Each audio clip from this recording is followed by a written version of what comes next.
Welcome to the GrowCast show. My name is Yu Hong and I'll be your host for today. And today in our studio, we have Miss Joan, co-founder of AL1 Project Center. Let's get to our questions. Your center has a very distinctive name, AL1 Project Center. So what does AL1 really represent for you and your students? Okay, for AL1, I think when it comes to parents, they're always talking about results. But for us, the results, it comes in a different form in the sense that, of course, we all want to get an AL1, which is like from, in the MOA terms, a 90 to about 100 marks. But that is not just the main thing about when it comes to students. Students have to learn properly because when it comes to learning properly, there's a lot of other skill sets that they have to actually think about. It's not just learning math, it's about learning the concepts, knowing how to apply the concepts so that at the end of the day, it's easier for them to actually achieve the results that they want to. Some parents might hear AL1 and think it's about top scores. So is your goal really just grades or something deeper? I think grades is the byproduct, but at the end of the day, what we're trying to achieve in the children is actually the confidence in attempting the questions and also to, make them want to do the questions and make them make the mistakes so that they learn from it. Probably say why would they make mistakes? Because if they don't we've always learned in Chinese, 失败乃成功之母. So it's always about really learning from our mistakes. If they don't make the mistakes, we don't know what they are weak at. And if they don't know what they're weak at, we can't help them with it. There are so many math tuition centers in Singapore. What do you think most of them are missing that you will focus on? I can't speak for what the other people are missing. But what I would say that what we are focusing on is actually the conceptual thinking and the mathematical reasoning for a lot of children. During class time, we always have this questions that we always ask the children. How did you get to the answer? Why did you get to this answer? I think that's where the concept comes in. When the concept comes in, it's easier for them to actually rationalize why they got it to the answer. And from there on, it's easier for them to actually be able to understand the question and also to get the answer that they want to. And also at the same time, what we're trying to do is based on some researches that Mr. Ang has actually done he's actually done a master's in mathematical education. And that's something that I think sets us apart also because with all these research in mind, that's where we are able to come up with things that are easier for the children to actually understand and also easier for the children to bring along with them as they grow. So it's about the growth mindset rather than it's just the normal process of just drilling and trying to get there somehow, somewhere. From your experience, is math actually getting harder or easier? It depends on the children themselves because children nowadays, we are trying to move towards critical thinking and also towards logical thinking. So this is something that's lacking a lot of children. So because of that, they find that math is hard. But at the same time, if they are actually able to develop all these skills early on as they grow along, what happens is that they actually find math easy. It's not something very difficult. I think I can use my son as an example. So at age 6, I think we actually did try with him to go towards math in a different way where we actually doing it in a fun way. So what happens is that he actually by age at like 7 years old, he was actually able to do big numbers multiplication, not because he is actually using he has a calculator in his mind. That's not the case. But for him, it's actually using the concepts that we teach him and he's applying it. Like for example, let's say a big number 753, we times 5. What he does is that he will times 2 first. So he do 753 plus 753. And then after that, with that number, and he plus again, and then he add on. And that's where he get the number. And then when you actually ask him, he's actually able to rationalize to you how he actually does it. And because of that, we ourselves were quite surprised about it. Yeah. What's one thing about the current MOE syllabus or PSLE math that most parents misunderstand? I think the common misconception is that the concept of time. Because in P1 and P2, there are technically no exams, no tests.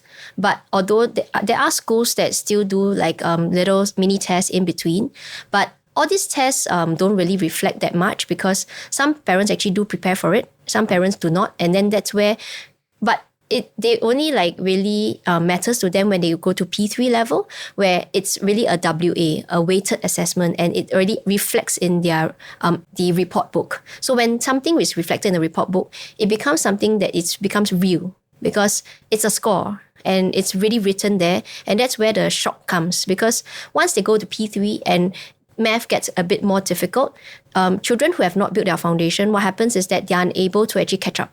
And when they are unable to catch up, that's where they start to lack the confidence. And when they lack the confidence, it actually spirals downwards. Children will spiral downwards. And then that's where it's a bit harder for us to build them up from then on, because it takes a lot of time, because it's not just about the results or whether they know or do not know how to do, because the foundation is not there. They drop down and they get their confidence really goes down really fast. And we are not just building the concepts, we are also building the confidence, and that's where it becomes a double shock and a double job for any tuition centers or anyone who's actually trying to help the child. What is the biggest mistake you see well-meaning parents make when helping their children with math? I think the biggest mistake when it comes to that will be on shortcuts. Because math, there are many shortcuts to doing things. Like, for example, using a calculator. But however, a child, if let's say, for example, in primary 1, primary 2, and they start using calculator, children don't know how to actually add the numbers. They will just be punching into the calculator and seeking the easy way out. But in the first place, do they understand what is this easy way out and how is it derived? Because even if they are able to derive the answer for something that looks similar, but once you change the question, what happens is that they don't know which shortcut to use. So this is what happens is that the parents will start to try to push all these heuristics and all these methods for them. But at the end of the day, the children do not understand what they're using. What are they trying to, what is the question even asking for? And if they don't know what all these things, that's where the confusion starts, and that's where the confidence starts to drop, and children will not be able to actually get the results that they want. And of course, parents will feel the stress, and then they will add on this pressure to their children, and that's where everything actually gets worse. And so my take on this is that, parents, although yes, we are all busy, we have our busy schedules, I think we shouldn't forget to play with our children. Of course, sometimes you think that, playing, it can be a very simple, like, for example, playing Monopoly. What is Monopoly actually teaching us? Actually, Monopoly itself is actually teaching us how to manage our money. And that's something that we actually, through that game, we actually are able to teach our children. But are we actually sparing this time to actually help the children by giving them this platform to play with us and actually learn all these little skills that we are able to, partake or to teach them? Many parents say, my child practices a lot but still doesn't improve. So what's really going wrong here? I think what's really going wrong here is actually the quality of the practice, not the quantity, because parents are buying assessment books after assessment books and getting their child to do it. And children, being children, they want to make their parents happy, they will just get it done. And once they get it done, because there's no one there to help them through the whole process of understanding questions and whether what went wrong, that's where it becomes a quantity issue rather than a quality issue. So I think in AL1 project, what we're trying to do here is actually build the basics, where you talk about the concept mastery. And this is the book that we are actually selling to parents. So of course, this is definitely based on MOE syllabus, because that's what we are helping our children with. So this is actually a 6-step concept mastery. So what is the first step is to build our concept, because there's many concepts out there. So if you're not even building it, I think there's nowhere that we can go. And then next is actually to apply it. So once you have built it, you apply it, and that's where you can check the step 3 of checking. Once we check the concept and it's actually okay, then that's where they go into guided practice and even independent practice. And from there on, if let's say, and upon assessment, something is wrong, we go back to step 1 again. So, and it goes in a whole process of step 1, going to step 2, step 3, step 4, step 5, and eventually the children do get it because we have actually built the foundation for them already. It's just the number of times they might have to go through the same type of questions so that they can build the concept stronger. We're seeing children dislike math at a very young age. Why is this happening? And what can parents do early to prevent it? Math, because it's at the end of the day a subject that they are being tested on, what happens is that it becomes very stressful for them. So how do we even start from the early age? It's actually to play, like what I've shared just now. Play is the most important thing. And parents, we don't want to be, at the end of the day, going through the lessons with them and going through the whole rigor that what they have been doing in school, what they have been doing in the tuition class. So what happens is that, what is the best way for a child and a parent to bond? it's definitely through play. And that's what over here we have actually created something called finger bomb. It is applicable to even P1, even before your P1 preschool. It's still a game at the end of the day, because when through game, what happens is that children are learning through play. And that's what preschool is all about, learning through play. And primary school, sad to say, not so much anymore. It's more towards the rigor of the MOE education. So we have to actually, or should I say formal education. It's the rigor of formal education that we actually have to go through. And that's where the fun element is actually taken out. So what happens is that children become very, I would say, sick and tired of learning. To the extent that children are just like, yeah, I'm not curious about learning because, yeah, I'm already going to school for that. So why do I need to learn more? So when they have this fun time and safe space that the parents are able to actually create for the children, what happens is that this is a game for them for the parents to play. And through play, they have fun. They just, enjoy the whole process of learning, and they realize that learning can still be fun even at primary school level. It's not just preschool that was fun before. Yep. True or false? Some children are naturally math people and others are not. I would say there is a truth to it and there's a false to it. The truth to it, some children are just naturally born talent. There are those that can be basically natural calculators. That is something that no one can actually do anything about because that's genetic. But when it comes to math, it's not just about the talent. It's also something that can be nurtured in the children, because children, it's important for them to love learning. Once you love learning, it can be about the teacher. Like, for example, a child, I love this teacher a lot and that's why I do well in class. I think that's very natural for us. When we love something, we put in the heart to it. And when we put in the heart to it, we nurture this kind of talent unwittingly. And that's where it becomes something that is false, that, we are not natural math people, but at the end of the day, we actually build this love for the language up, and then we actually become the math people that we thought that we couldn't be.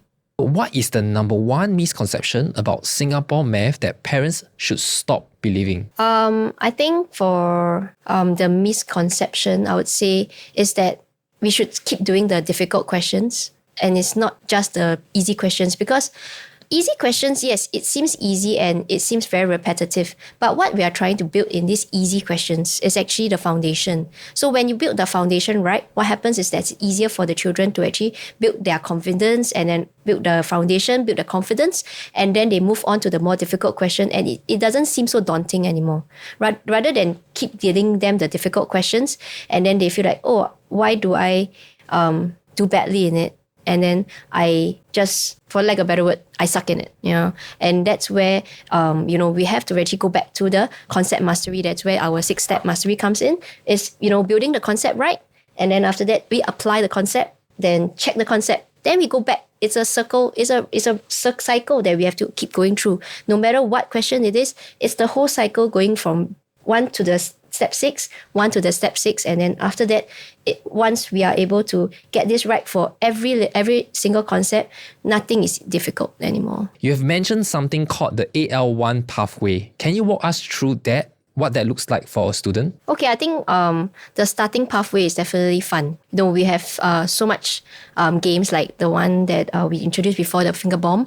And there's actually, in fact, Mr. Ang has a whole shelf full of games and really board games that, when you come by, you can actually take a look at it. Why I actually partnered Mr. Ang at the beginning is because of this word fun. It's not something that is normal or very commonplace in Singapore, because we just want the results. But what I do see through Mr. Ang is that, with the fun, we structured their fun. We structured their fun, and with that, they enjoy the whole process. And when they enjoy, they build their confidence, they build the love for the subject. And that's where we call the AL1 pathway, where you learn to have fun, you learn to love the subject, and that's where you get the results at the end of the day. You also incorporate growth mindset into your program. Mm-hmm. So how does that actually show up in a math lesson, not just as a concept, but as a form of practice? Everyone makes mistakes. That's we are just human. Everyone can and will make mistakes. And that's where we do not put the children down by saying that, you're weak at it, you're not good at it. But we actually tell the children that, it's a growth. It's a growth, because we are all growing our brain. Our brain is a muscle at the end of the day. And through practice, through making mistakes, through learning from it. And that's where we have that growth mindset to pick up from where we left off, pick up from where we actually fell. And then after that, when we keep growing, there's only, the way is only up. It's not going to go down at all. I think we actually introduced to them the growth mindset.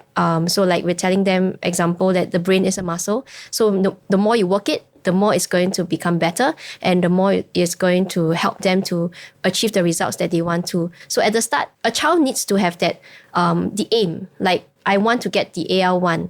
I know you may or might not get there, but the process is more important than the results itself, because if in the process you actually put in the effort and then you put in the heart into it, I think even if the child didn't get AL1, in our minds or in the child's mind, they actually did get the AL1. It might not be the AL1 that MOE has dictated, the 90 to 100, maybe even 85, but because I actually put in that much effort and I'm happy with my effort, that's where this is what we got the AL1 in our. What's the biggest challenge you face when helping a child improve?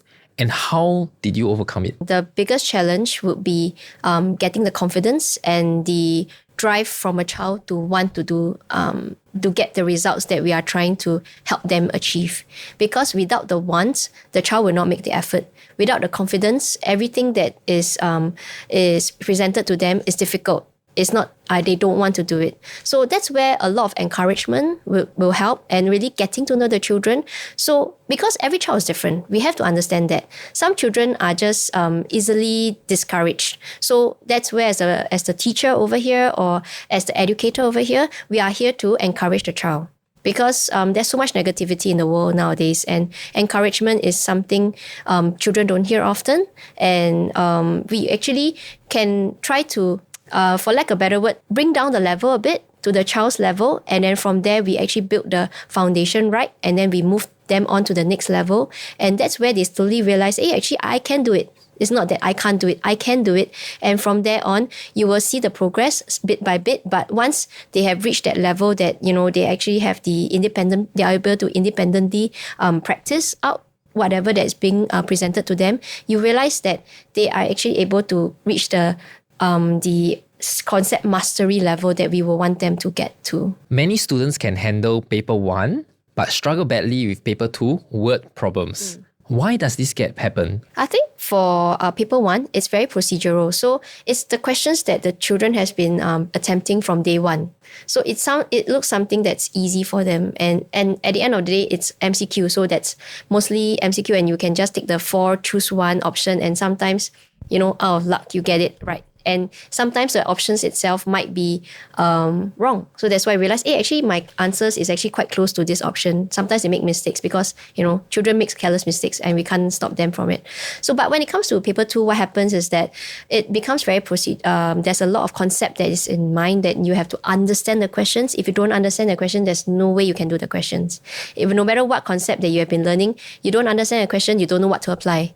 And if you don't know what to apply, that's where you don't get the marks that you want to. So that's where it goes back to the foundation of helping the child to understand the questions. What is the question asking for?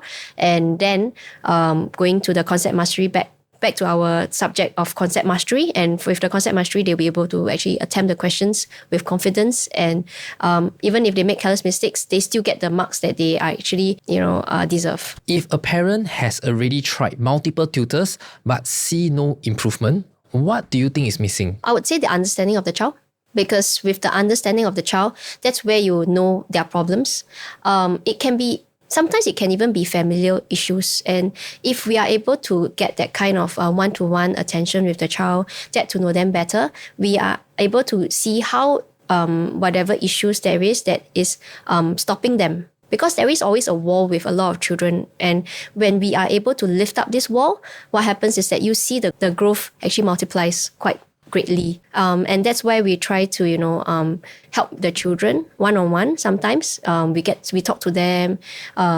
We also analyze their mistakes. Where did they go wrong? How is it that they go wrong? We go the extra mile to get to know them. Because at the end of the day, the child is not just a tool. The child is a person. So that's where we have to tackle the problem from the person itself and see what the issues are. And then from there on, we can find different solutions to actually tackle the problem that the child is facing. For parents who feel lost navigating their math journey today, where should they even start? It will start from asking questions. Because when you ask the children questions, you're directing them to the answer rather than telling them what the answer is. When you tell them the answer, yes, it's a very short route to the answer because they already got it and they think that, hey, it's easy. But if let's say you ask them questions, you actually try to structure their thinking such that they are able to understand what they are trying to say, and you also on your end understand what they are trying to convey in what they have explained to you. And from there, that's where you actually understand what their confusion is all about, and whether you can solve it, then you can take the first step to actually solve the confusion. So when we are asking questions, we ourselves as parents, we can understand what is the confusion about and what is going through the child's head. And then from there, we try to help themselves. We try to help them ourselves. And if we really can't help them, that's where we can, think about seeking help from advice from friends or advice from a tutor, or even, signing up your child for a class and to help them solve this confusion so that they know where to move on. When is the right time for a child to begin math tuition? Is P1 too early or sometimes already too late? There is no right time for tuition, I would say. There is no right time to say that, your child needs all children needs to be coming to tuition at P2. It can be as early as P1, it can be as late as P5, for example. Because once children build their foundation right, there is no, once children are able to build their foundation right, it is easier for them to move on. So if let's say, for example, a parent can ask your child like, how do you do 9 plus 4, for example? So if your child just says, 13 because I count my fingers, that's called not having number sense.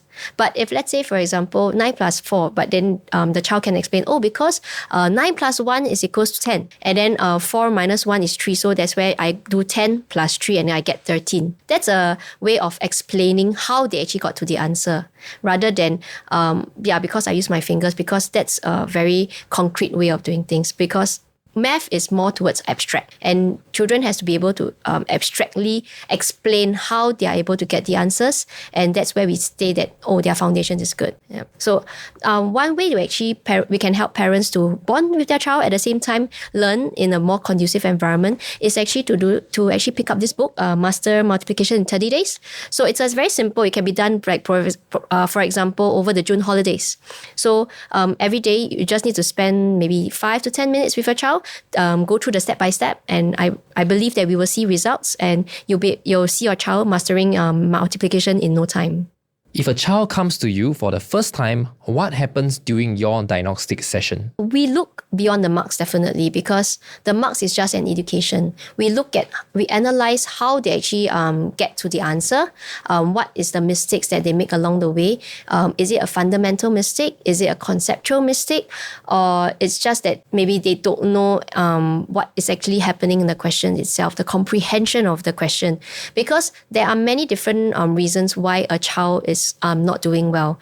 And what we see as as parents, what we see is that, my child is not doing well because I think it's a careless mistake, for example. But when you actually see past these careless mistakes, you realize that the child is not just careless. The child is actually lacking in the foundational issues, and then there's conceptual issues that you haven't even fixed. And then because what we see is like, for example, 35 plus 5, and then the child is writing 39, for example, because of the careless mistake. But the careless mistake is very obvious, but the conceptual and the foundational mistakes, that's where it's difficult to catch. And that's where what we are trying to, analyze. And the first time when we look at children's mistakes, why is it that they are getting it wrong? Not about what went wrong. What kind of transformation would parents expect if the program is working well? Well, if the program is working well, you'll see that the children are approaching the questions or whatever that's presented to them with confidence. The confidence is the most important thing. You might get it wrong, you might get it right, but at the end of the day, you actually are able to try it out and make the mistakes that you make. And then that's where the teachers are able to help you with the mistakes. And then you build up on the mistakes, and they can move on from there, and they know what their mistakes are. And that's where they actually get more independence and more confident in trying new things, trying difficult questions. And because you're confident in trying the difficult questions, you also build the confidence again. You're not afraid whether you get it wrong. You're not afraid whether you get it right. What you're afraid of is whether you get the marks, probably. But that's beside the point.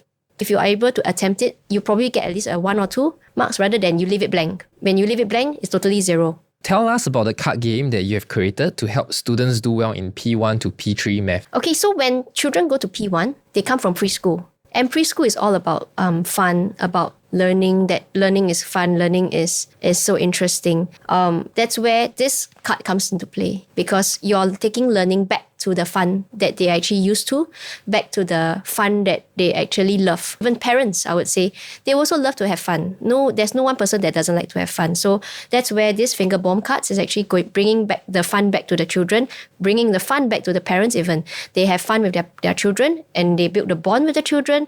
And then after that, all this will come into play where the parents will enjoy the whole process, the children will enjoy the whole process, enjoy the learning. So the parents learn at the same time, the children learn at the same time, because the parents learn about the child and the child is learning math. That's all the questions we have for Miss Joan. Stay tuned for the next episode.